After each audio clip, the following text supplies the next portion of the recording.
मथे वरना गुरुदेव। हाँ जी।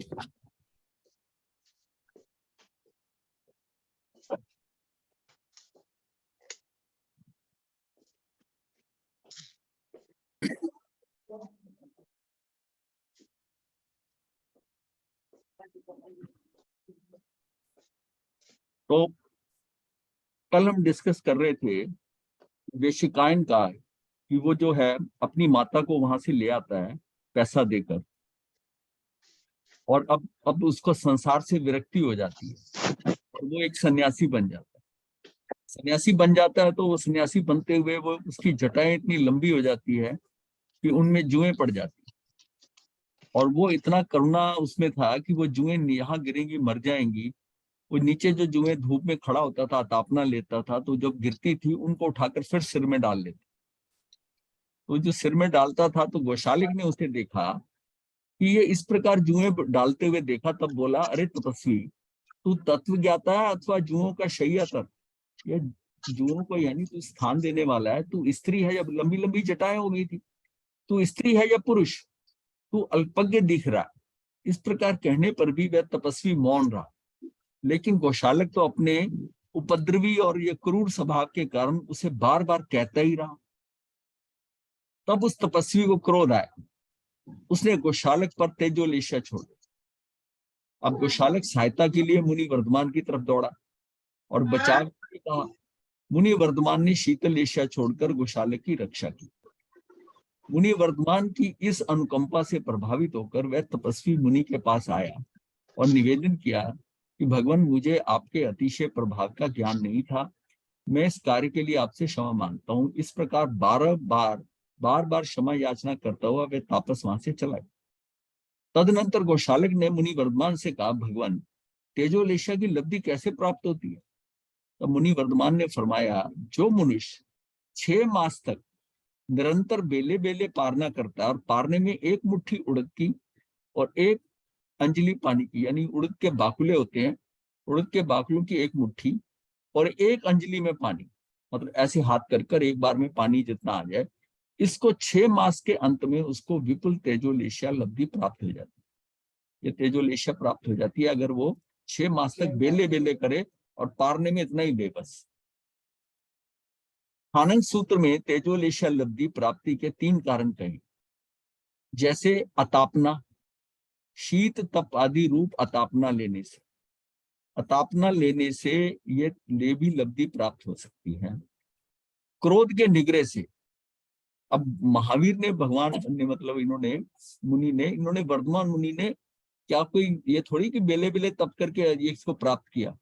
उनको तो शांति और क्षमा से अंदर इतनी शांति और क्षमा आ गई कि क्रोध के निग्रह से उनमें उनके अंदर ये लब्धि आ गई। ये अपन के तप कर्म का बेले बेले तपस्या करने से, ये जो हमने ऊपर बताई है कि बेले बेले ये तप होता है, इसको एक मुट्ठी उड़द का और एक अंजलि पानी से पारना, ये 3 कारणों से ये जो है तेजोलेशा लब्धि प्राप्त हो सकती है। देखिए, पहले 2 कारण तो स्वाभाविक है, अगर आपके अंदर की स्थिति ऐसी होगी है तो आ सकती है। तीसरा वाला जो है ये हम प्राप्ति का लक्ष्य होता है, प्राप्ति का लक्ष्य कि मुझे भी तेजोलेशा आ जाए। तो इस प्रकार करुणा निधि मुनि वर्धमान ने पीड़ा पहुंचाने वाले उस गौशालक को भी अनुकंपा करके मृत्यु से बचा लिया और तेजोलेशा प्राप्त करने की विधि भी बतला दी, मतलब उसको ऐसी बता दी। तत्पश्चात पूर्ण ग्राम से विहार करके मुनि गौशालक सहित सिद्धार्थपुर नगर पधारे। मार्ग में पहले जहां तिल का पौधा था वह स्थान आया। तब गौशालक ने कहा कि आपने जिस तिल के पौधे को उगने का कहा था वह तिल, अब वो जाते जाते रास्ते में वो हुआ था, तोड़ दिया था पौधा, उसको तो गौशालक को तो यही ध्यान है कि वो उसमें तिल नहीं लगेंगे, मैंने उखाड़ दिया उसको। और हुआ ये कि अब गौशालक ने क्या है, उसने तिल के पौधे को इधर उधर देखा, तब पौधा दिखने पर उसकी फली को चीरा तो उसमें 7 तिल दिखाई दिए। अब जब 7 तिल दिखाई दिए तब गौशालक ने सिद्धांत बनाया कि शरीर का परिवर्तन करके शरीर का परिवर्तन करके जीव पुनः वहां उत्पन्न हो जाता है। तो ये उसने कहा कि उसी शरीर के अंदर उत्पन्न हो जाता है, ये बात कि जिस शरीर से निकलता है, क्योंकि वो वहां पर तिल के जो थे वो उस जीव वहीं से निकले, उसी पौधे से, और उसी पौधे की एक फली में सातों के सातों आ गए, सातों आ गए।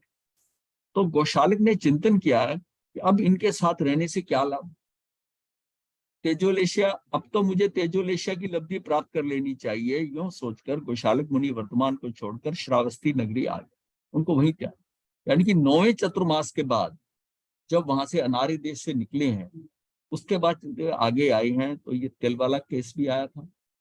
और आगे पहुंचने के ऊपर वैश्यान, वो जो तपस्वी था, वो मिला जो जुएं सिर से निकलती थी। और उसके बाद में इसने देखा कि और इसका बचाव भी हो गया तेजोलेशिया से। अब उसने ये सोचा, अब जब तिल वगैरह का देखा कि वही शरीर का परिवर्तन करके जीव पुनः वही उत्पन्न हो जाता है जहां पर होता है, ये बात भी कह दी ये बात। तो अब उसने सोचा अब इनके साथ रहने का मुझे फायदा नहीं, हिसाब किताब लगा लेता था पूरा। यूं सोचकर गौशालक मुनि वर्धमान को छोड़कर श्रावस्ती नगरी आ गया और वहां एक कुंभकारशाला में जो है अवग्रह ग्रहण करके 6 मास पर्यंत बेले बेले पारना करके, पारने में एक मुट्ठी उड़द और एक अंजलि जल ग्रहण करने लगा और भुजाओं को सूर्य की तरफ ऊंची करके अतापना भी लेने लगा। उसने अतापना भी ली और यह भी किया। इस प्रकार 6 मास पर्यंत करने पर उसे तेजोलेशिया लब्धि प्राप्त हुई, उसको तेजो। अब गौशालक के मन में चंचलता होगी कि जो तेजो लब्धि प्राप्त की है उसका प्रयोग करना चाहिए। उसका निर्णय हेतु वह कुएं के पास गया, वहां एक पनिहारिन घड़े में पानी भरकर ले जा रही थी, उसने उसके घड़े पर कंकर मारकर घड़ा फोड़ दिया। तब वह गौशालक को गालियां देने लगी। गौशालक को क्रोध आया, उस पर तेजोलेशा छोड़, वह पनिहारिन वहीं जलकर भस्म हो गई। अब उससे कौतुक उत्पन्न हो गया, लोगों ने भी उसकी तेजोलेशिया का प्रभाव देखा, तो लोग भी उसके साथ साथ विहार करने लगे।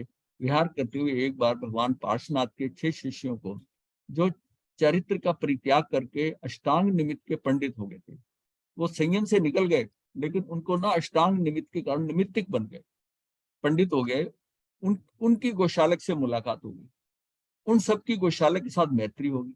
अब गौशालक को अहंकार हुआ कि मैं तेजोलेशिया का जानकर और ये 6 मेरे शिष्य अष्टांग निमित्त के जानकर हैं, ओहो हम सबको कितना ज्ञान हो गया। अब वो निमित्तिक ज्ञान से सारा कुछ बता देते थे इसे, तेजोलेशिया इसके पास थी, तो ये तो कहता मैं तो तीर्थंकर बन गया।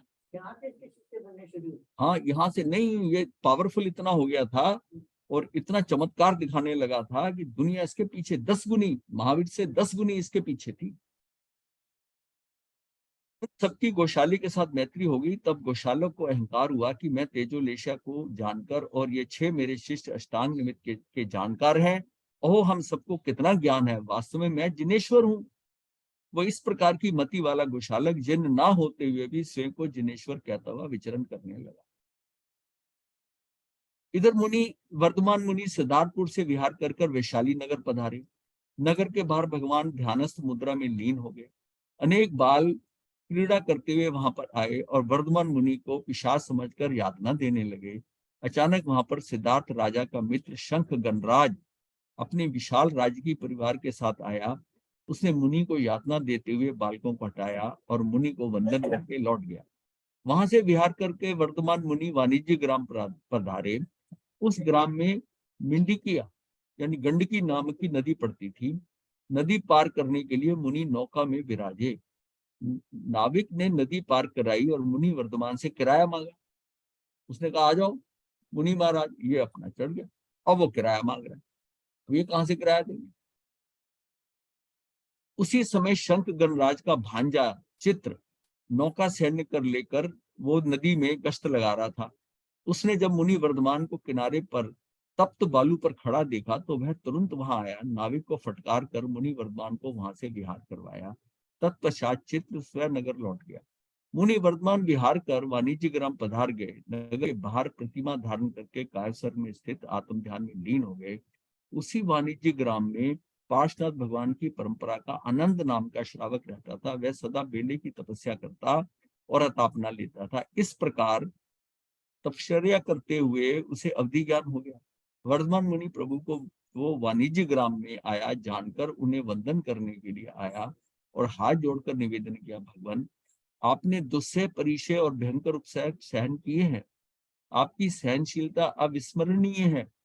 ऐसे दुस्सह परिचय जयी आपको शीघ्र ही केवल ज्ञान होने वाला है। मतलब उसको अवधि ज्ञान जो था इतना था, तो उसको ही पता था कि इनको केवल ज्ञान होने वाला है। इस प्रकार कहकर वह अनंत वंदना नमस्कार करके स्वस्थान लौट गया। वर्धमान मुनि ने कायस्वर खोला और विहार कर कर श्रावस्ती नगरी पधार गए। वहीं पर उन्होंने दशम चतुर्मास सुख समाधि पूर्वक विशिष्ट उत्सर्ग रहित संपन्न किया। यहाँ 10वां हो गया चतुर्मास। हाँ, चतुर्मास पूर्ण होने पर मुनि वर्धमान नगर के बाहर पधारे और वहां पारना किया। पारने के पश्चात विहार करके मुनि वर्धमान तनियाशिक ये ग्राम था, उसमें पधारे। वहां उन्होंने भद्रा प्रतिमा अंगीकार की। चारों दिशाओं में प्रत्येक में 4-4 पैर तक कायसर करना भद्रा प्रतिमा है, चारों दिशाओं में। इस प्रतिमा में मतलब 4-4 पैर करना है, तो यह है कि मतलब यह है कि 8 पैर होते हैं तो 2 दिन लग जाएंगे चारों दिशाओं में।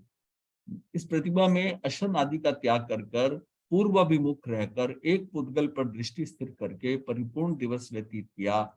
रात्रि में दक्षिणाभिमुख रहकर संपूर्ण रात्रि व्यतीत की। रात्रि में फिर दक्षिण, पूर्व के बाद दक्षिण। और दूसरे दिन आहार आदि का परित्याग कर एक पुद्गल पर दृष्टि टिकाकर विशिष्ट ध्यान साधना की तथा रात्रि में उत्तराभिमुख हो गया होकर त्राटक ध्यान साधना करते हुए भद्रा प्रतिमा पूर्ण हुई। इस प्रतिमा को पाले बिना प्रभु ने महाभद्र प्रतिमा, इसका पारना ही नहीं किया, उसके आगे महाभद्र प्रतिमा कर ली, अंगीकार की। उससे पूर्वादि दिशाओं में उसी क्रम से साधना की, लेकिन साधना काल में 2 दिन 2 रात्रि के स्थान पर 4 दिन 4 रात्रि रहा। 4 दिन 4 रात्रि। इस प्रकार 4 दिन 4 रात्रि में महाभद्र प्रतिमा पूर्ण हुई। तत्पश्चात तुरंत ही सर्वोत्त भद्रा प्रतिमा अंगीकार कर, पारना ही नहीं किया। और उस प्रतिमा की आराधना करते हुए 10 दिशाओं में प्रत्येक दिशा में एक एक अहोरात्रि रहे। उसमें ऊर्ध्व दिशा में एवं अधो दिशा में, ऊर्ध्व और अधो विभाग में रहे हुए एक पुद्गल पर दृष्टि टिका कर रहे। इस प्रकार 12 अहोरात्र पर्यंत सर्वोत्त भद्र प्रतिमा की आराधना की। यह आवश्यक नियुक्ति कारक का मतानुसार 16 दिन में प्रतिमाओं की आराधना की। तदनंतर पारने के लिए वर्धमान मुनि ग्रस्त आनंद श्रावक के यहाँ पर पधारे। वहां बहुला दासी पात्र धो रही थी। उनमें से बहुत सारा अन्न जो जूठन बच जाती है, हाँ, निकाल कर फेंक रही थी। उसने मुनि वर्धमान को अपनी ओर आते देख कहा, क्या ये अन्न आपको लेना कल्पता है? मुनि वर्धमान ने हाथ फैलाए और बचा हुआ अन्न उस दासी ने मुनि वर्धमान को दिया। उसी अन्न से उन्होंने पारना संपन्न किया। ऐसी उत्कृष्ट तपश्चर्या और पारने में ऐसा भोजन, फिर भी परिपूर्ण संभाव उत्कृष्ट आत्म साधना से अपने मन को वश में करते हुए वर्धमान मुनि साधना काल में भीषण कर्म जंजीरें काट रहे थे। देवों ने प्रभु का पारना होने पर 5 दिव्यों की वर्षा की। वहां के लोग 5 दिव्यों को देखकर श्रवण कर हर्षित हुए। आनंद ग्रस्त को वृतांत ज्ञात होने पर उसने बहुला दासी को दासित्व से मुक्त कर दिया। वहां से विहार कर मुनि वर्धमान अनार्य भूमि दृढ़ देश में आए। वहां पेडाल नामक ग्राम के समीप पेडाला नामक उद्यान में पलास नामक चैत्य में तेला करके प्रवेश किया। वहां जंतुओं को कोई बाधा ना हो, इसलिए वहां एक विशाल तल पर घुटनों पर्यंत भुजाओं को लंबी करके शरीर को थोड़ा झुकाकर, थोड़ा एंगल पे चित्त को स्थिर करके बिना पलक झपकाए रूक्ष द्रव्य पर दृष्टि टिकाकर एक रात्रि पर्यंत की महाप्रतिमा की आराधना करें। ये महाप्रतिमा जो एक रात की होती, कितना भीषण पराक्रम था मुनि वर्धमान का। जहां 5 मिनट भी पलक झपकाए बिना नहीं रहना मुश्किल है, वहां एक अहोरात्रि बिना पलक झपकाए साधना में संलग्न रहे। सारी रात पलक नहीं झपकी।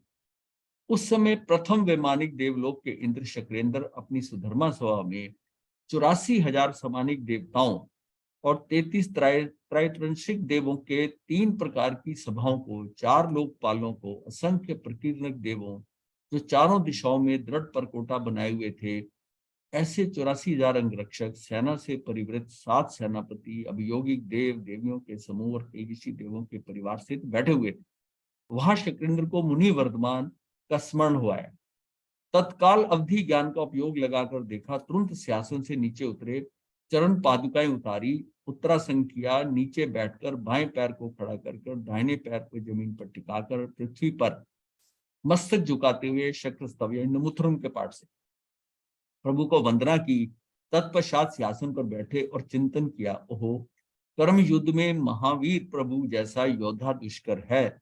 इस पर सभी देवों को संबोधित करके कहा, अरे देवो, मैं तुम्हें प्रभु महावीर की अद्भुत रोमांचक महिमा सुनाता हूँ। वे 5 समिति, 3 गुप्ती, 5 पंच महाव्रत के धारी बनकर एक पुद्गल पर दृष्टि टिकाकर प्रबल ध्यान में संस्थित हैं। उनका इतना विशिष्ट पराक्रम है कि उनको इस ध्यान से कोई भी देव, असुर, यक्ष, राक्षस, त्रयंच या मनुष्य जरा भी विचलित नहीं कर सकता।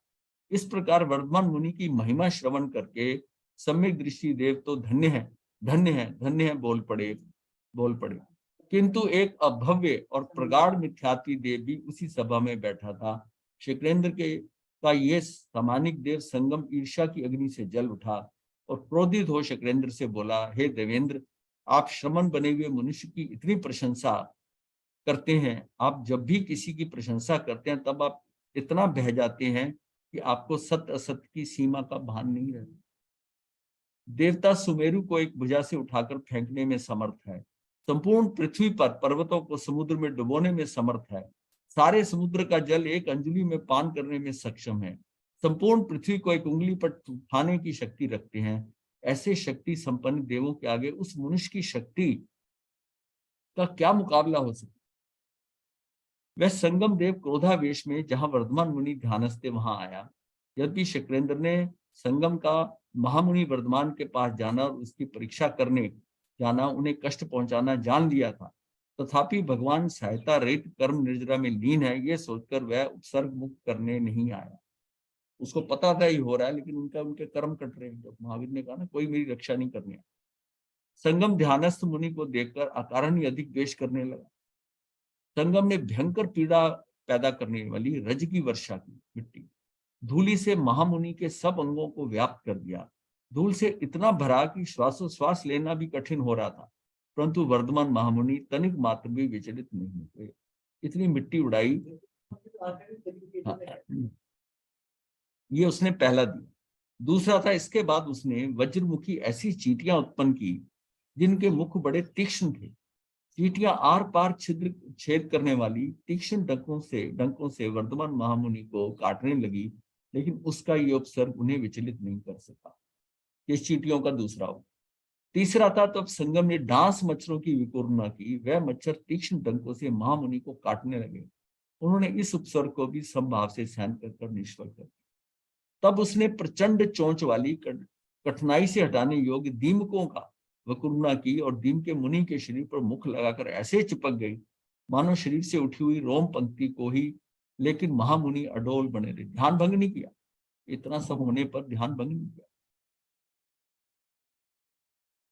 पांचवा है, ध्यान से विचलित करने के लिए बिच्छुओं की विकुर्णा की, जिससे बिच्छू महामुनि के शरीर को भेदन करने लगे। लेकिन ऐसे असहनीय पीड़ा को सहन करना अकंप रहे। एक बिच्छू काटे तब इतने बिच्छू को कर दिया उसने कि काट।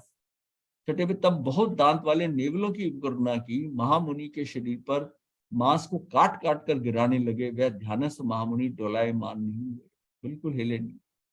तब अत्यधिक क्रोधित होकर उसने यमराज के भुजदंड जैसे भयंकर फन वाले सर्पों की विकुर्णा की। उन सर्पों ने मुनि के पैर से मस्तक पर्यंत शरीर को अपने पाश में आबद्ध कर लिया और जोर से फन का प्रहार किया तथा जोर से दाढ़ों द्वारा डंक लगाने लगा। ये सर्प जैसे होते हैं ना, ये जो भयंकर जो सर्प होते हैं, अजगर जैसे होते हैं, ये पूरे शरीर को लपेट करना फिर अपने शरीर को खिंचाव में दे देते हैं। हाँ, नहीं, डंक तो है, जोर से फन का प्रहार किया। हाँ, और इतने बिच्छुओं का जहर नहीं चढ़ता, एक बिच्छू का जहर नीला कर देता है। तो जोर से दाढ़ों द्वारा डंक लगाने लगे, लेकिन महामुनि ध्यानस्थ रहे। तब उसने वज्र जैसे दांतों वाली चूहों का भी करुणा की। वह चूहे नखों से, दांतों से, मुख से, पंजों से महामुनि के अंगों को काटने लगे, उन पर मूत्र करके उनके शरीर का गंदा करने लगे। उससे भी ध्यान में कोई बाधा नहीं। तब क्रोध से भूत बने हुए एक मूसल जैसे तीक्ष्ण दांत वाले हस्ती की विकुर्णा की, और वह मानो अपने पैर पटकने से पृथ्वी को झुका लेगा। सूंड से मुनि को उठाया और आकाश में उछाल दिया। दांतों से मुनि के शरीर को शत विशत करने लगे, लेकिन महामुनि वर्धमान शांत प्रशांत बने रहे। उछाले आंखें अपनी बंद समाधि के अंदर है, जो मर्जी कर लिया, जो करना सुनने में हो रहा है तभी हाँ। इसीलिए मैंने ये आमतौर लिखा होता है कि एक रात्रि में संगम देव ने 20 उनको ऐसे उपसर्ग दिए। मैंने कहा ऐसे बताने से नहीं है, एक एक उपसर्ग क्या क्या दिया। तब उसने एक दुष्टा वैरणी जैसी हथनी की विकुर्णा की। उसने विशाल मस्तक और दांतों से प्रभु के शरीर को भेदने का प्रयास किया। विश्वत अपने मूत्र को किए घावों पर छिड़का, जो कि जख्म पर नमक छिड़कने जैसा होता है। संगम का ये प्रयास भी विफल किया। मतलब अगर एक जख्म हो जाए ना और जो मूत्र वहां लगा दिया जाए तो इतना जलन होती है, वैसी जलन होती। अब उस अधम संगम देव ने मगरमच्छ जैसी दाढ़ों वाले पिशाच की विकुर्णा की। अट्ठास करता हुआ, फुफकार करता हुआ वह पिशाच हाथ में तलवार लेकर उपद्रव करने लगा। लेकिन वह भी ये सब करते करते थक गया और परास्त हो गया। तब उस निर्दयी देव ने बाघ का रूप बनाया और दहाड़ता हुआ त्रिशूल जैसे नखों से महामुनि के शरीर को काटने लगा। लेकिन यह प्रयास भी सर्वथा निष्फल। तब उसने अनुकूल परिचय पैदा करते हुए सिद्धार्थ और त्रिशला माता के रूप की विकुर्णा। उसने देखा कि ये सारे कर दिए मैंने ये सारे इतने एक से एक जो मतलब उसको उपसर्ग देने वाला था, इसने कुछ नहीं, अब इसको अनुकूल परिचय देता हूँ, शायद उसमें गिर जाए। तब उसने अनुकूल परिचय में सिद्धार्थ और त्रिशला माता के रूप की करुणा की और वे करुणा विलाप करते हुए कहने लगे, तुम संयम त्याग कर हमारी परिपालना करो, हमारा बहुत बुरा हाल है, तो हमारी पालना करो। ऐसा उसने दृश्य बना। एक शिविर की विकुर्णा की जिसमें रसोइये के मन में चावल पकाने का विचार हुआ। चूल्हा बनाने के लिए महामुनि के दोनों चरणों का चूल्हा बनाकर उस पर चावल का बर्तन रखा। वो चूल्हा बनाकर उस पर चावल का बर्तन रखा और पैरों के बीच अग्नि जला दी और वह अग्नि से पैर जलने लगे। लेकिन वह पैर अग्नि से शोभाहीन नहीं हुए और यह भी विफल रहा। चंडाल की विकुर्णा की महामुनि के अंगों पर पक्षियों के पिंजरे लटकाए। उन पक्षियों ने चोंचों और नखों से प्रहार कर महामुनि के शरीर को छलनी छलनी कर दिया। प्रचंड हवा रूप में विकुर्मा भयंकर आंधी में मुनि को उछाल उछाल कर पटकना हुआ, तब भी मुनि निष्कंप बने रहे। चक्राकार हवा की विकुर्णा की और समुद्र के आवृत यानी भंवर में मुनि को खूब घुमाया। जैसे हवा के अंदर ना टॉर्नेडो होता है, उसमें जैसे है ना, जब समुद्र में भंवर आता है, ऐसे हवा का भंवर से ना मुनि को खूब घुमाया। इतनी तेज हवा करी कि वो घूम जाए, लेकिन वह किंचित मात्र विचलित नहीं।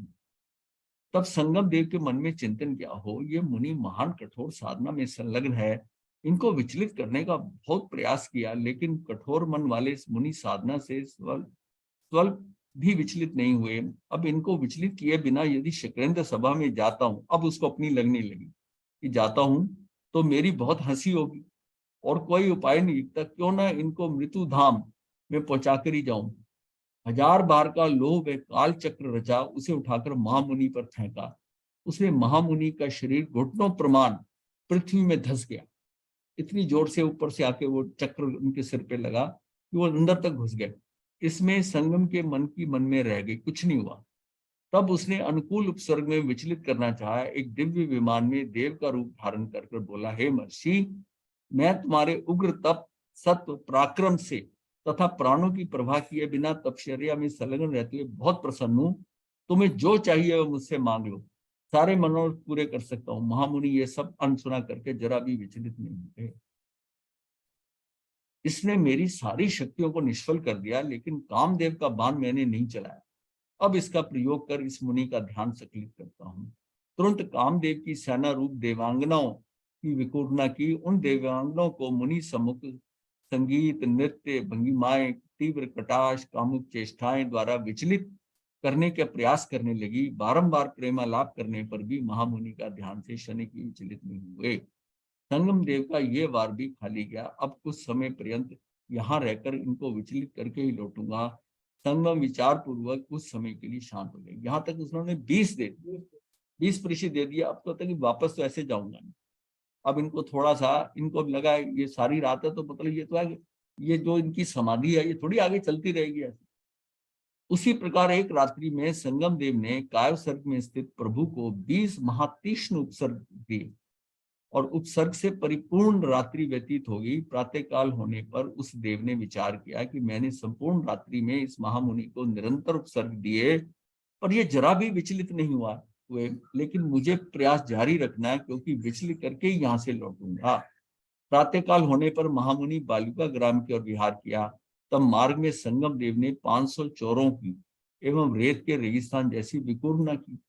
वह 500 चोर हे मामा करके जोर जोर से बोलते हुए ऐसा कसकर महामुनि को आलिंगन करते हैं कि पर्वत हो तो वह भी चूर चूर हो जाए। लेकिन प्रभु की तो मानसिक और शारीरिक सहनशीलता अति उत्कृष्ट थी। तदनंतर प्रभु रेत पर चलने लगे। रेत इतनी गहरी थी कि उनके घुटने घुटने तक शरीर रेत में धंसने लगा। फिर भी अशुभित होकर महामुनि जो है आगे बढ़ते रहे और कष्ट सहिष्णुता पूर्वक बालुका ग्राम पधार गए। वहां बालुका ग्राम में महामुनि पारना करने हेतु भिक्षा के लिए पधारे। तब संगम मुनि की दृष्टि विकृत की और वहां के लोग मुनि को मारने लगे।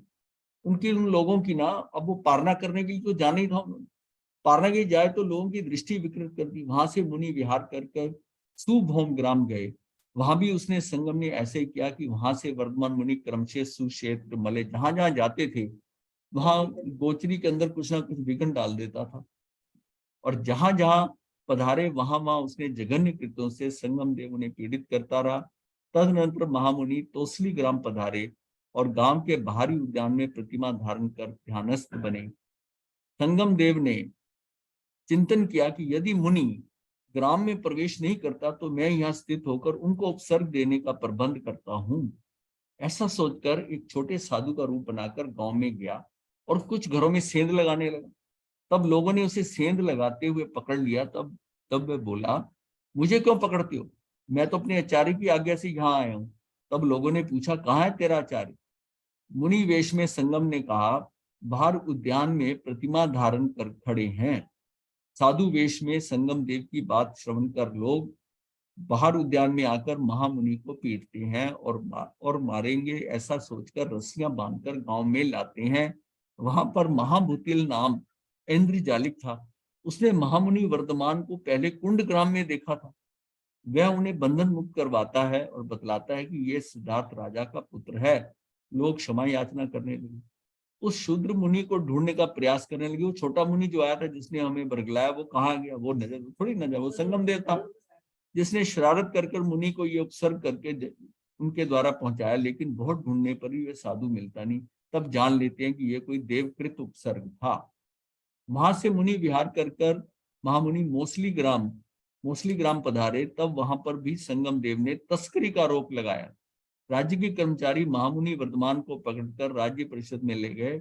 वहां राजा सिद्धार्थ का अनन्य मित्र सुमाग्ध प्रांत का अधिपति था, जिसने देखते पहचान लिया और महामुनि वर्धमान को बंधन मुक्त कराया। वहां से विहार कर महामुनि पुणे तोसली ग्राम पधार कर ध्यानस्थ हो गए। संगम देव ने उनके सामने शस्त्र अस्त्रों के ढेर लगा दिए और देव खुद सेंध लगाने गया। यहाँ भी सब लोगों ने पकड़ा। तब बोला, मेरा दोष क्या है? मैंने तो ये कार्य गुरु की आज्ञा से किया है। तब लोग महामुनि को पकड़ने आए। तोसली क्षत्रिय ने महामुनि के चतुर्वेशी श्रमण समझकर फांसी की सजा दे दी। महामुनि को फांसी के तख्ते पर चढ़ाकर गले में फंदा डाल दिया। जैसे ही तख्ते को नीचे से हटाते तो ही फंदा टूट जाता। पुणे फंदा गले में डाला, फिर फंदा टूट गया। इस प्रकार 7 बार फांसी का फंदा डाला और 7 बार फंदा टूट गया। तभी सभी आश्चर्यचकित हो गए। महामुनि को महान आत्मा समझकर अधिकारियों ने मुक्त कर दिया, लेकिन उन्हें वास्तविक अपराधी संगम देव नहीं मिला। महामुनि वहां से विहार कर सिद्धार्थपुर पधारे। वहां भी संगम देव ने महामुनि को चोर बतलाकर लोगों द्वारा पकड़वाया। तब कौशिक नाम के घोड़े के व्यापारी ने महामुनि को पहचाना। उसने अधिकारियों को मुनि का परिचय देकर बंधन मुक्त करवाया। अब भी वह क्रूर एवं हठी मती वाले ने महामुनि को निरंतर उपसर्ग उपजाने लगा। महामुनि जिस ग्राम, नगर अथवा वन आदि में जाते, संगम देव उन्हें कष्ट पहुंचाता और अभी तक उसका मन नहीं भरा। महामुनि सिद्धार्थपुर से विहार करके गोकुल में पधारे। उस समय वहां उत्सव चल रहा था, अतः सब घरों में खीर बनी हुई थी। महामुनि को 6 महीने व्यतीत हो गए थे और आहार ग्रहण नहीं कर पाए। अतः महामुनि पारना करने गोकुल में पधारे, परंतु जहां जहां भिक्षा हेतु पधारे संगम देव ने वहां पर आहार को दोष युक्त कर दिया। महामुनि ने उपयोग लगाया और ज्ञानी से जाना कि संगम देव अभी यहाँ से गया नहीं है। तब महामुनि भिक्षा के लिए गवेषणा का भाव त्याग कर गांव से बाहर पधारे। बिना पारना किए गोकुल के बाहर प्रतिमा धारण करके कायसर में स्थित हो। कायसर में स्थित महामुनि को देखकर संगम देव ने विचार किया कि इतना दीर्घ काल हो गया है, मैं निरंतर इस मुनि को कष्ट पहुंचा रहा हूं, पर ये जरा भी अपने पद से विचलित नहीं हुए। इनको विचलित करने में मेरा सारा प्रयत्न असफल रहा। ओह, मैं अपनी दुर्बुद्धि से ठगा गया। स्वर्ग सुख त्याग कर यहाँ इतने समय तक रहा, जैसा सोचा वैसा कर भी नहीं पाया। अब अधिक चेष्टा करने से कोई लाभ नहीं है। इस प्रकार चिंतन करता हुआ हताश होकर संगम देव हाथ जोड़कर महामुनि से निवेदन करने लगा, हे महामुनि, शक्रेंद्र ने सुधर्मा सभा में आपकी प्रशंसा की, आप वैसे ही हैं। मैंने शक्रेंद्र के वचनों पर श्रद्धा नहीं की और उसी अश्रद्धा के वशीभूत हो यहाँ आया। आप महामुनि को बहुत उपसर्ग उत्पन्न किए, आपको विचलित करने का भरपूर प्रयास किया, लेकिन आप तो सत्य प्रतिज्ञ ठहरे। मैंने आपको प्रति बहुत अपकृत्य किया। आप तो करुणा के सागर हैं, आप मेरा अक्षम्य अपराध क्षमा कीजिए। मैं इस कार्य से विराम लेकर देवलोक में जा रहा हूँ। आपका पारना भी पिछले 6 मास से संपन्न नहीं हुआ। अब आप गोकुल में पधारकर निर्दोष भिक्षा ग्रहण करें। सब जगह आहार मेरे द्वारा ही दूषित किया गया था। आज मैं जा रहा हूँ, इनके मन में खुशी होगी। ये सोच रहा है कि इनके मन में खुशी होगी, आज मैं जा रहा हूँ। तब महामुनि बोले, संगम देव, मेरी चिंता मत कर। इधर महामुनि के अंदर अनंत करुणा का सागर प्रवाहित होने से चिंतन जागता है कि 6 मास तक इस संगम देव ने मेरा निमित्त पाकर अज्ञानतावश बहुत से कर्मों का बंध, मतलब इसमें भी दोषी अपने को ठहराया कि ये मेरा निमित्त पाकर अज्ञानतावश बहुत से कर्मों का बंध कर लिया। इतने प्रगाढ़ कर्मों का फल ये कहाँ भोगेगा। यह सोचकर उनके हृदय की लबालब करना से आंखों से बहर निकली। उस समय संगम देव ने देखा महामुनि तो रो रहे हैं। ये देखकर हैरान हुआ, मैंने इतने मरणांतिक कष्ट दिए और मर्म भेदी चोटें पहुंचाई, तब तो आंखों से आंसू नहीं बहे, और फिर आज क्या हुआ कि ये रो रहे हैं। वह स्वर्ग की तरफ ना बढ़कर तुरंत वापस लौटा। संगम नहीं जानता था आंसू भी कई तरह के होते हैं। आंसू मात्र अपने लिए नहीं बहाए जाते, ये करुणा के आंसू थे। जब उसे पता लगा कि ये अपने दुख से दुखी नहीं है, मैंने जो इनके निमित्त से कर्मों का ढेर लगा लिया है, उन्हें मैं कहां जाकर भोगूंगा, ये सोचकर महामुनि दुखी हैं। ऐसी करुणा को जानकर संगम के हृदय को बदलते देर नहीं लगी। वह बार बार महामुनि के करुणार्द्र हृदय की प्रशंसा, स्तुति और भक्ति करता हुआ भारी मना होकर चला गया। उधर स्वधर्म देवलोक की स्थिति बड़ी विचित्र बनी हुई थी। स्वधर्म देवलोक आनंद और उत्साह से रहित था। स्वयं शक्रेंद्र की स्थिति भी बड़ी विचारनीय बनी हुई थी। जिस दिन से संगम महामुनि को अपसर्ग देने गया, शक्रेंद्र के मन में भारी खेद होने लगा था। ओहो, यदि मैं महामुनि महावीर की प्रशंसा नहीं करता तो संगम देव को क्रोध ना आता, और ना ही वह उन्हें इतने भीषण कष्ट इतने समय तक पहुंचाता। मैं वह कष्टों से बचाने भी नहीं जा सकता, क्योंकि महामुनि महावीर दूसरों की सहायता ग्रहण नहीं करते। मैं इन समस्त उपसर्गों का निमित्त बना। मैंने कैसा अधम कार्य किया, महामुनि महावीर को इतनी पीड़ा सहन करनी पड़ रही है। यह सोचकर शक्रेंद्र उदास रहने लगा था। ऐसा शोक देवलोक में कभी देखने को नहीं मिला। इस शोक में 6 मास बीत गए। 6 मास बीत इस शोक में। अब संगम देव जम्बू द्वीप से स्वधर्म कल्प में आया। शारीरिक कांति रहित, प्रतिज्ञा से भ्रष्ट, इंद्रिय शोभा से उपरत, लज्जा से नेत्रों से भूमि में गड़ाए हुए संगम देव ने सुधर्मा सभा में प्रवेश किया। संगम को आते देखकर शक्रेंद्र का कोप दुगना हो गया।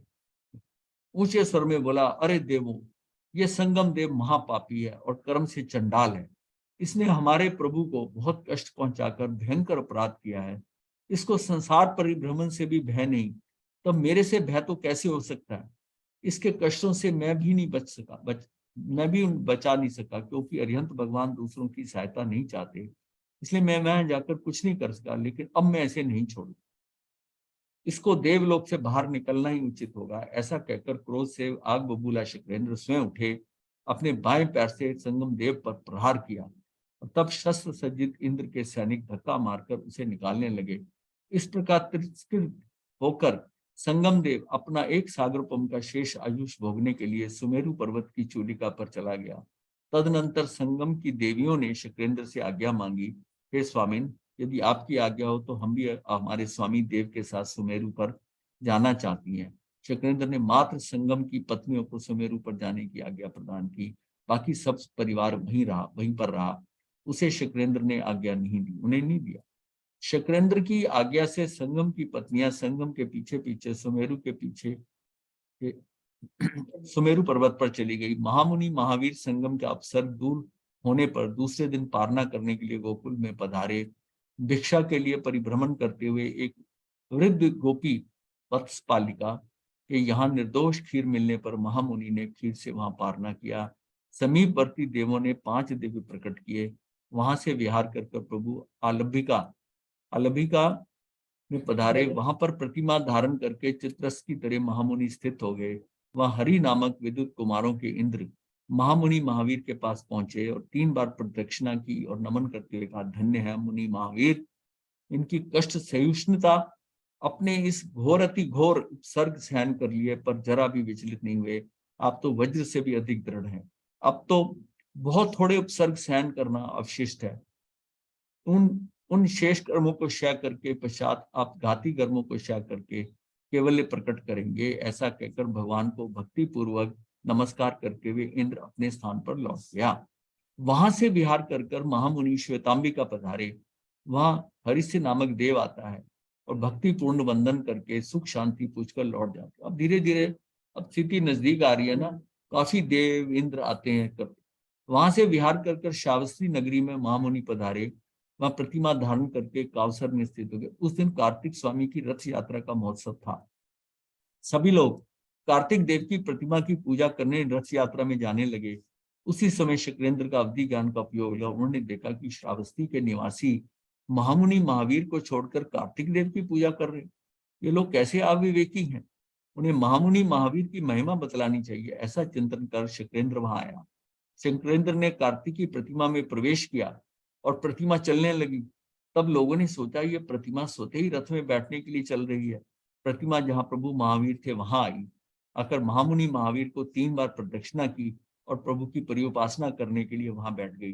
तब लोगों ने चिंतन किया ये देवारे तो हमारे कार्तिक देव के भी पूज्य है। हमने इनका उल्लंघन किया है, ये ठीक नहीं है। इस प्रकार पश्चाताप करते हुए महामुनि महावीर का गुणगान करने लगे और अपने अपने घरों में लौट गए। महामुनि महावीर वहां से विहार कर कौशंबी पधारे। वहां प्रतिमा धारण कर कायसर में स्थित हो गए। तब विमान सहित चंद्र सूर्य ने आकर भक्ति से सुख साता पूछी और वंदन कर पुणे लौट गए। वहां से पूर्व ये मतलब सूर्य इंद्र और चंद्र अनंत सहित महामुनि को वंदन कोट करके लिए। वहां से प्रभु राजगिरी नगर पधारे। वहां प्रतिमा धारण कर काय स्वर्ग में स्थित रहे। वहां ईशानेन्द्र दर्शनार्थ आए। वहां से विहार कर महामुनि मिथिलापुर नगर पधारे। वहां कनक राजा और धर्मेंद्र ने परिउपासना की। महामुनि वहां से विहार कर विशालापुर नगर पधारे। उस नगरी में समर नामक उद्यान था। उस उद्यान में बलदेव का मंदिर था। उस मंदिर में 11वां चतुर्मास करने पधारे। 4 महीने तक आहार पानी का परित्याग कर प्रतिमा धारण कर स्थित हो गए। वहां भूतानंद नामक नागकुमारों के इंद्र आए और वंदन नमस्कार करके कहा, प्रभु आप महान कष्ट से उष्णीय, आप श्री जी को शीघ्र ही केवल ज्ञान होने वाला है। विशालापुरी के बलदेव मंदिर में महामुनि की निरंतर आत्म साधना में संलग्न रहे। विशालापुरी में जिनदत्त नामक तत्व ज्ञाता श्रावक रहता था। उससे भी लक्ष्मी रुष्ट हो गई थी। धन वैभव क्षीण हो गया था। तब वह जीन सेठ के नाम से जाना उसने समर उद्यान में महामुनि महावीर को देखा तो चिंतन किया, आज तो इनका उपवास दिख रहा है, इसी कारण कायस्वर करके खड़े हैं। कल पधारे तो मैं इन्हें अपने घर ले जाकर पारना करवाऊंगा। ऐसा विचार करके जीन सेठ चला गया। दूसरे दिन सूर्योदय के साथ आकर भावना बहाने लगा कि आज शायद पारना करेंगे तो अपने घर ले जाऊंगा। लेकिन महामुनि ने ध्यान नहीं खोला। इस प्रकार प्रतिदिन आता और देखता कि महामुनि गोचरी नहीं पधार रहे तो वापस लौट जाते। इस प्रकार निरंतर 4 मास पर्यंत भावना बहाने पर भी वह महामुनि गोचरी नहीं पधारे। चतुर्मास का अंतिम दिन था। जीर्ण सेठ ने सोचा कि कल चतुर्मास समाप्त होने पर महामुनि महावीर अवश्य में पारना करेंगे। इतना अच्छा, कितना अच्छा हो कि वो मेरे यहाँ पर पारना करे, मेरा जीवन धन्य हो जाएगा। इस प्रकार अनेक कल्पना करते हुए दिन व्यतीत हुआ। दूसरे दिन सूर्योदय के समय ही जीर्ण सेठ के घर में आहार पानी तैयार होने के पश्चात भावना बहाने लगा। उसे पता था आज तो वो खुद ही आहार करने आएंगे पारने के लिए। बहाने लगा कि आज निर्दोष आहार पानी तैयार है, अब महामुनि महावीर पधार जाएं तो कितना अच्छा हो। मैं आज अपने हाथों से आहार पानी से प्रतिलाभित करूंगा। जब महामुनि महावीर पधारेंगे तो मैं उनका सन्मुख हो जाऊंगा, 3 बार वंदन करूंगा, ऐसा सोच रहा अंदर। भक्ति पूर्वक उन्हें आहार पानी बहराकर 84 तप का पारना करूंगा। इस प्रकार शुभ मनोरथ करता हुआ जीर्ण सेठ महामुनि महावीर के आगमन का पलकें बिछाकर हृदय की धड़कन के साथ प्रतीक्षा करने लगा। 4 माह की तपश्चर्या पूर्ण होने पर नवीन सेठ के घर पधारे और नवीन सेठ मिथ्यात्वी था। उसे पता नहीं था कि महामुनि महावीर चरम तीर्थंकर महावीर। वह नया नया धनवान बना था, धन के नशे में चूर था। उसने जैसे ही महामुनि महावीर को देखा तो दासी से बोला कि साधु को भिक्षा देकर जल्दी विदा कर दो। तब उस दासी ने उड़द के बाकुले भराए, उन बाकुलों को खाकर पारना किया। तत्काल देवों ने आकाश से देव दुंदुभी बजाई, वस्त्र बरसाए, स्वर्ण मोहरों से वर्षा की, सुगंधित जल एवं पुष्प की वर्षा की। विशालापुरी में यह समाचार द्रुत गति से फैल गया कि नवीन सेठ के एक साधु को पारना कराया तो उसके यहाँ सोने की मोहरें आदि की वर्षा हुई है। लोग देखने के लिए आए हैं और पूछा सेठ से कि तुमने मुनि को क्या बहराया। तब नवीन सेठ ने कहा, मैंने खीर बहराई। आकाश में अहो दानम की ध्वनि हुई तो राजा और प्रजा तो नवीन सेठ की स्तुति की। जब जैन सेठ ने अहो दानम की बात की ध्यान ध्वनि सुनी, वो स्तंभित रह गया कि अहो महामुनि ने अन्यत्र कहीं पारना कर लिया। मैं निर्भागी 4 माह तक भावना बहाता रहा, लेकिन मेरा प्रबल अंतराय की महामुनि मेरे घर नहीं पधारे। पुण्यहीन को के यहाँ पर पुण्यवान पुरुष कैसे पधारे। रामू को पट्टे पे सामान पड़ा है, दो थैली, ये जाने उनको।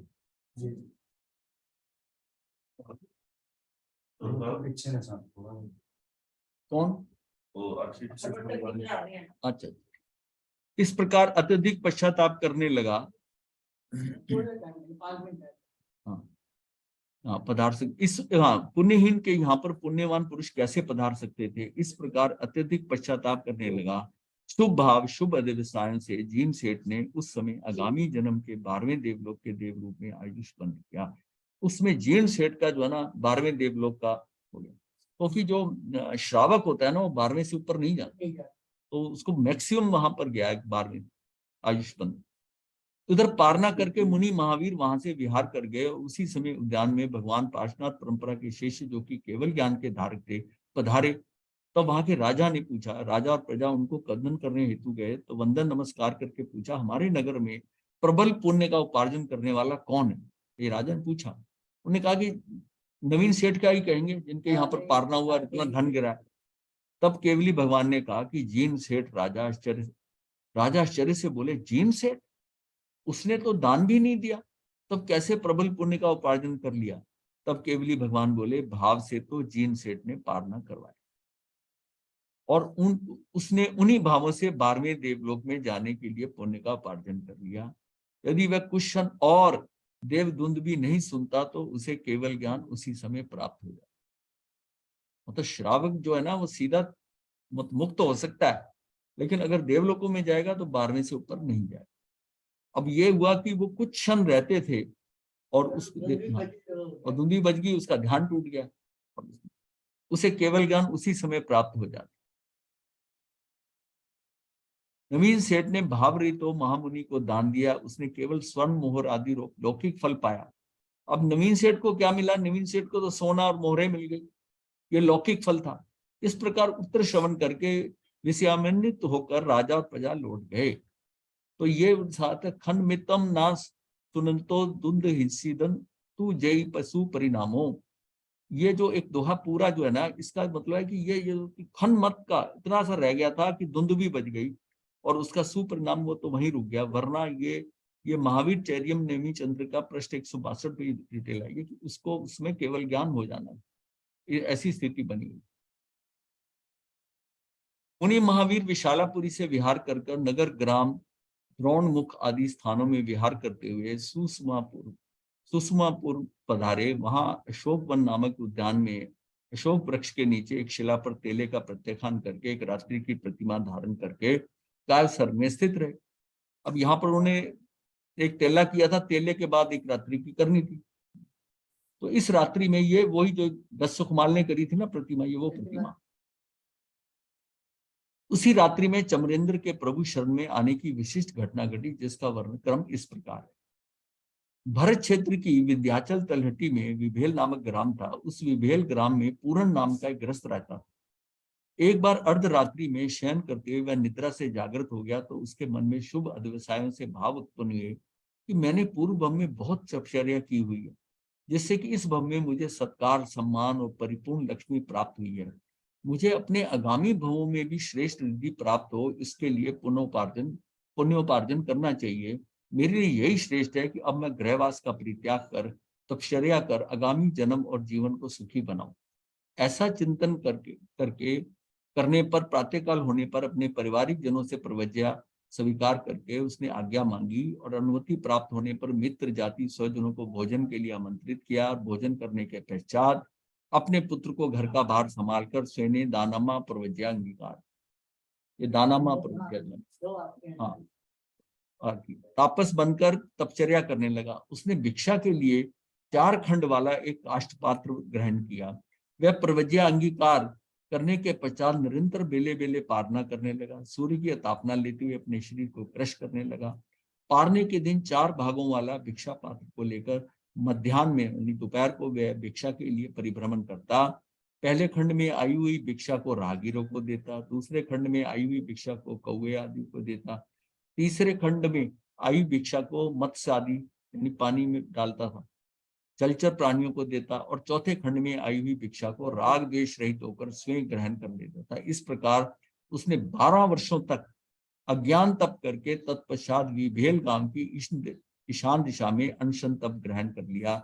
1 मास का मतलब 1 मास की जो है उसको आया संधारा करके आयुष पूर्ण होने पर बाल तप के प्रभाव से चमर चंचा राजधानी में 1 सागरपम की आयुष वाला चमरेंद्र बना। चमरेंद्र 1 सागरपम की आयु वाला। चमर चंचा में उपपात होते ही अवधि ज्ञान रूप नेत्र से दूसरे स्थानों को देखने लगा। देखते देखते अनुक्रम से उसका उपयोग उर्दू लोक की ओर गया और वहां उसने प्रथम देवलोक के इंद्र शक्रेंद्र को अवधि ज्ञान से देखा। शक्रेंद्र को देखकर चमरेंद्र को क्रोध का पार नहीं रहा। ये मेरे सिर पर कौन है बैठा हुआ? मैं तो चमरेंद्र। तो उसके वह क्रोध से आग बबूला होकर अधीनस्थ देव देवियों को कहने लगा, अरे ये कौन दुरात्मा अधम देव मेरे मस्तक पर बैठा है, विलास कर रहा है। तब चमरेंद्र के उत्तर दिशा में रहने वाले समानिक देव हाथ जोड़कर निवेदन करने लगे, हे स्वामीन, ये महापराक्रमी और प्रचंड शासन करने वाले सौधर्म कल्प के इंद्र हैं, यानी कि शक्रेंद्र इंद्र हैं। इसे श्रवण कर चमरेंद्र को और अधिक क्रोध उत्पन्न हुआ और वह चमरेंद्र भ्रुकुटी चढ़ाकर भयंकर मुख वाला होकर नासिका के फुंकार से चमर को उड़ाता हुआ बोला, अरे देवो, तुम मेरे पराक्रम को जानते नहीं है, इसीलिए तुम उसकी प्रशंसा करते हो। अब मैं इंद्र को परास्त कर मेरा अतुल बल जब आप सभी लोग देखोगे तो मेरे बलवीर का तुम्हें ज्ञान होगा। वह देव योग से ऊंचे स्थान पर पैदा होने से बड़ा थोड़ी हो गया। हाथी की पीठ पर बैठने मात्र से क्या कौवा बड़ा हो जाता है? बड़ा हो जाता है। जैसे सूर्य उदित होने पर अंधकार नष्ट हो जाता है, वैसी शक्रेंद्र मेरे सामने टिक नहीं पाएगा। चमरेंद्र की इस बात को श्रवण कर समानिक देवों ने पुनः कहा, हे स्वामीन, पूर्व पुण्योपार्जन से शक्रेंद्र देवों की अधिपति हैं। उसकी समृद्धि और पराक्रम आपसे विशिष्ट है, इसलिए आप उनसे युद्ध करने मत जाइए। अन्यथा यदि उन्होंने अपना पराक्रम दिखा दिया तो मेघ के सामने जैसे अष्टापद पक्षी नहीं ठहरता, वैसे स्वामीन भयभीत होना पड़ेगा। इसलिए आप यहीं रहकर सुखोभोग करते हुए हम द्वारा सेवित किए जाते हुए आनंद का उपभोग कीजिए। यह सुनकर चमरेंद्र ने कहा, तुम सब उससे भयभीत हो रहे हो तो यहीं रहो, मैं अकेला ही उससे युद्ध करने निश्चय जाऊंगा, क्योंकि सुरों और असुरों का एक ही इंद्र होना चाहिए। एक म्यान में दो तलवारें नहीं रह सकती। इस प्रकार उग्र गर्जना करते हुए आकाश में उड़ने का परिपूर्ण मानस बना लिया। उसी क्षण मन में कुछ विवेक जागृत हुआ कि ये मेरे सम्मानित देव शुक्रेंद्र को महान शक्तिमान मानते हैं, तब कदाचित शुक्रेंद्र वैसा शक्तिमान हो भी सकता है, क्योंकि ये मेरा जरा भी अहित नहीं चाहते। अतः कदाचित मेरी पराजय भी हो जाए, तो इससे पहले मुझे एक उपाय करना चाहिए कि शुक्रेंद्र से अधिक बलशाली की शरण लेकर चले जाना चाहिए। ऐसा चिंतन कर उपयोग लगाया तो उसका उपयोग सुषमापुर में प्रतिमा धारण करने वाले मुनि महावीर की ओर गया। चमरेंद्र ने सोचा ये शक्र के भी पूज्य हैं, अतः मतलब शुक्रेंद्र के भी पूज्य हैं, अतः इन्हीं की शरण लेकर मुझे स्वधर्म कल्प जाना चाहिए। ऐसा निश्चय कर चमरेंद्र स्वयं की आयुधशाला, मतलब जो उनकी शस्त्र जहाँ पड़े होते हैं, गया और वहां से एक एक परिग एक मुगदर जैसा होता है और भारी होता है काफी, चमर चंचा से निकालकर क्षण भर के लिए मैं सुषमापुर मुनि महावीर के सनिधि में पहुंच गया। वहां परिक नामक आयुध को दूर रखकर 3 बार प्रदक्षिणा करके मुनि महावीर को नमन करते हुए इस प्रकार बोला, निवेदन किया, भगवान आपके अतिशय प्रभाव से शुक्रेंद्र पर विजय प्राप्त करूंगा ही। वह शुक्रेंद्र मेरे मस्तिष्क पर बैठकर अति गर्व से शासन कर रहा है, उसका ये कार्य मुझे किंचित भी रुचिकर नहीं है, इसलिए मैं आपकी शरण ग्रहण कर उस पर विजय प्राप्त करने जा रहा हूं। वो तो ध्यानस्थ थे। हाँ जी, ठीक है।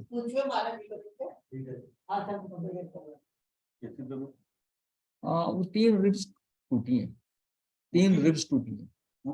हाँ हाँ, पसलियां 3 टूटी हैं। हाँ। ऐसा कहकर परिग आयु को लेकर चमरेंद्र ईशान कोण में आया, उत्तर वेकरी से अपना 1 लाख योजन का शरीर बनाया। सुविस्तृत श्याम वर्ण शरीर ऐसा दिखाई देने लगा मानो कोई मूर्तिमान आकाश हो अथवा नंदीश्वर अंजनगिरी हो। वह भयंकर मुख वाला भुजदंड को अपने आप को बहुत डरावना बना लिया और बहुत ऊंचा 1 लाख योजन का, पूरा जैसे जम्बूद्वीप है इतना साइज का बना दिया। गर्जना से पूरे ब्रह्मांड को कंपायमान करने वाला, भयभीत करता हुआ महान पराक्रम को प्रदर्शन करते हुए ज्योतिषी देवों को कंपायमान करता हुआ सूर्य जाएगा। तो ज्योतिष देव तो सबसे नजदीक है, अब 1 लाख योजन का बनेगा तो वो तो जब बढ़ेगा तभी, ये तो 900 योजन पे ही आ जाते हैं। हाँ, तो मंडल का उल्लंघन करके शक्र मंडल में प्रविष्ट हुआ। उसे वेग से आते हुए देखकर कलविशी देव त्रस्त हुए, अब यौगिक देव त्रास पाने लगे, सब डरने लगे इधर उधर की कैसा भयंकर जा रहा है।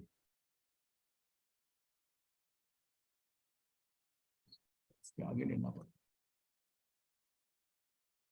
चलिए आज यहीं तक करते हैं खत्म। हाँ,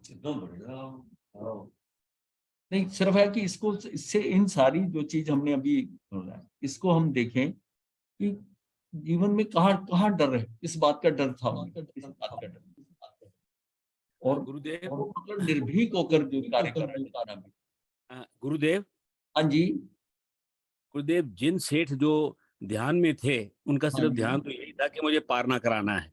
हाँ जी, हाँ उसी में व्यस्त थे 4 महीने से। हाँ जी।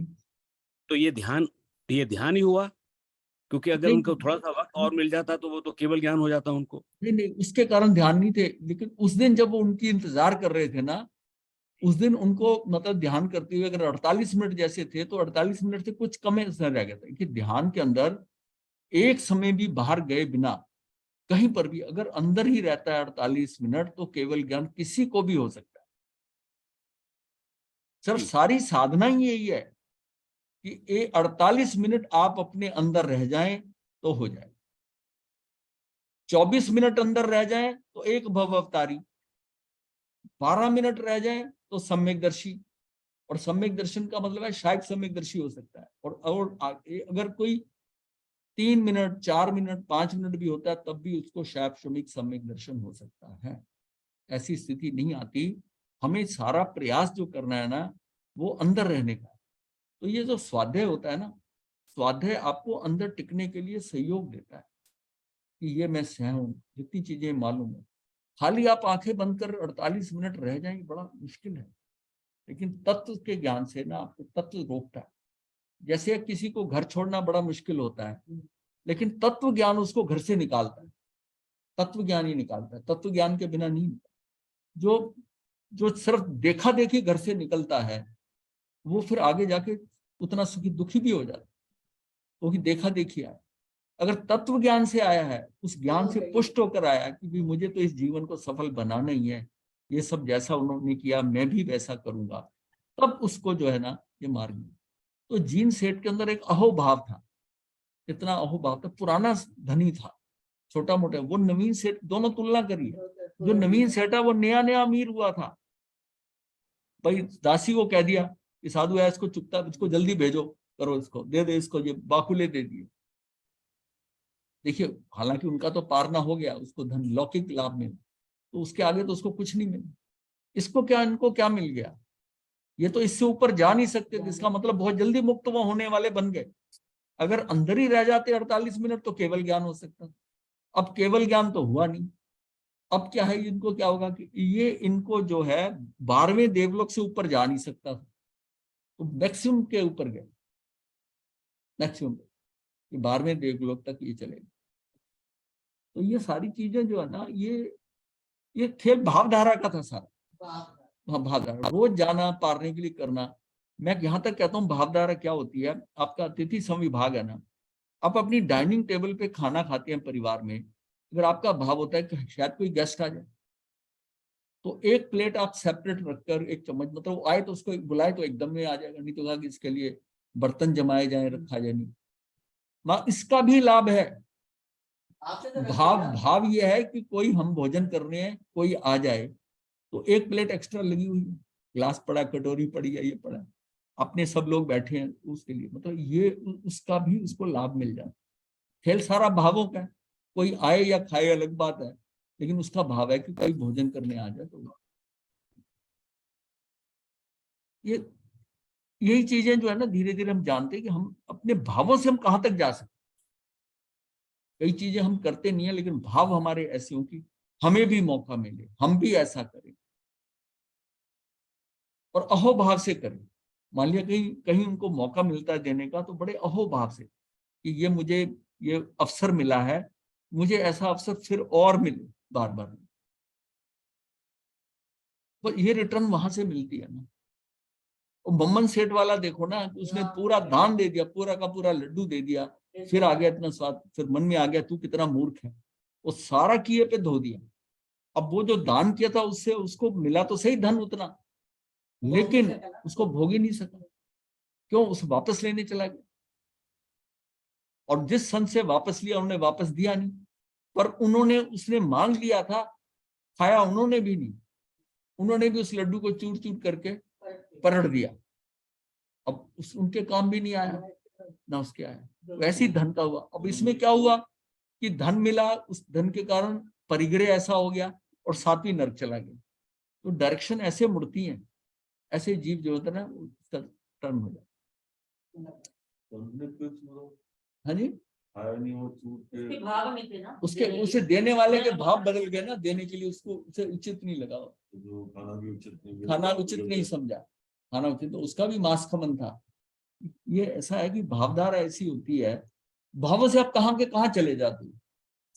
खेल सारा भावों। जैसे अभी कहते हैं क्या, अभी इस समय की काल के हिसाब से एक जो है वो सातवीं नरक में नहीं जाता। देखिए, ये जो कहते हैं ना, आज ये जो सातवीं नरक में नहीं जाता हम कहते हैं, लेकिन आज जेलसिंकी और पुतिन की जो लड़ाई हुई, जिसमें लाखों आदमी मर रहे हैं, उसे कौन सी नरक बताएंगे? ये जो ट्रेडिशनल है कि उनका ये सैनन नहीं है, ये जाता नहीं है, मतलब बहुत ज्यादा नहीं जाते वहां पर। ये कि गिनती के गए हैं वहां पर जो गए, गिनती गए। काल सोकर कसाई गया है, ये गया है, मतलब ये लोग, वसु राजा जिसने झूठ बोला था, जिसका सिंहासन जमीन गिर गया था, वो गया हुआ है सातवीं नरक में। मोहम्मद सेठ भी सातवीं नरक में। हाँ, मोहम्मद सेठ का भी अति परिग्रह, इतना उसको लगा, उसने घर वालों को, बच्चों, किसी को कुछ नहीं दिया, बस उसी में लगा रहा, खुद मेहनत मजदूरी कर करके वो बैल बनाता रहा।